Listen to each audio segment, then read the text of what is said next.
Mahabub Nagar municipal corporation ఎన్నికల్లో పోటీ చేస్తున్న కాంగ్రెస్ పార్టీ అభ్యర్థుల తరఫున మంత్రి దామోదర్ రాజనరసింహ ప్రచారం నిర్వహించారు. స్థానిక ఎమ్మెల్యే ఎన్ఎం శ్రీనివాసరెడ్డి, ఎన్నికల ఇన్ఛార్జ్ అనిరుద్ రెడ్డితో కలిసి మంత్రి దామోదర రాజనరసింహ ఏనుగొండ, న్యూ టౌన్, రామయ్య బౌలి తదితర డివిజన్లలో ఇంటింటి ప్రచారాన్ని నిర్వహించారు. 2 ఏళ్ల కాలంలో పాలమూరు నగరంలో రాష్ట్ర ప్రభుత్వం చేపట్టిన అభివృద్ధి పనులను గురించి వివరించారు. కాంగ్రెస్ పార్టీని గెలిపించాల్సిందిగా మంత్రి అభ్యర్థించారు. 2 ఏళ్ల కాలంలో పాలమూరులో 2,000 కోట్ల రూపాయలకు పైగా అభివృద్ధి పనులను చేపట్టామని వెల్లడించారు.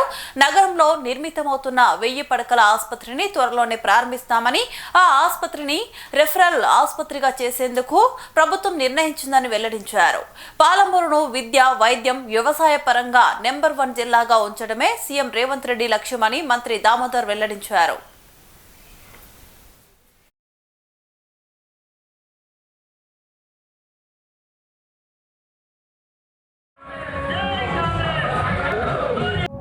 ఈరోజు రాష్ట్రంలో జరుగుతున్న మున్సిపల్ ఎన్నికలు, అందులో భాగమే మహబూబ్ నగర్ జిల్లా మహబూబ్ నగర్ టౌన్ కార్పొరేషన్ ఎన్నికల్లో ప్రచారంలో నిమిత్తం ఈరోజు ఈ ప్రాంతానికి రావడం జరిగింది.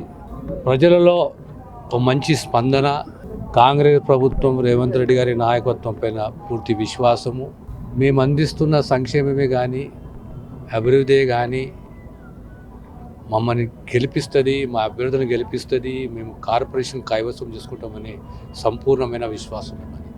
ఈరోజు సుమారు 4 వార్డులలో ఇంటింటి ప్రచారంలో పాల్గొన్నాము. ప్రధానంగా మా దృష్టికి తీసుకొచ్చింది ఒకటి, సీసీ రోడ్లే కానీ, ఇండ్ల స్థలాలే కానీ, డబుల్ బెడ్రూమ్ ఇళ్ళే కానీ కొన్ని మంజూరైనే కట్టుకుంటున్నారు. ఇంకా కొంతమంది లబ్ధిదారులకు ఇల్లు కావాలి, ఇళ్ళ స్థలాలు కావాలి. దానికి తోడు ఈ మధ్యకాలంలోనే ఓ IIIT మహబూబ్ నగర్కు, ఇంజనీరింగ్ కళాశాల మహబూబ్ నగర్కు, డ్రైనేజ్, అండర్గ్రౌండ్ డ్రైనేజ్ సుమారు 600 కోట్ల రూపాయలతో డ్రైనేజు, సుమారు 200 కోట్ల రూపాయలతో త్రాగునీటి వ్యవస్థ, ఈ రకంగా విద్యనే కానీ వైద్యమే కానీ హాస్పిటల్ కూడా ఇనాగరేట్ చేయబోతున్నాము.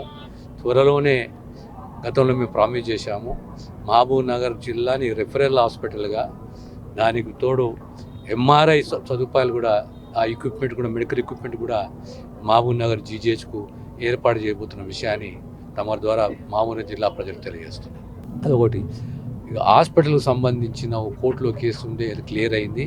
ఈ ఎన్నికల తర్వాత దాన్ని కూడా ఇనాగరేట్ చేయబోతున్నాం. Thank you.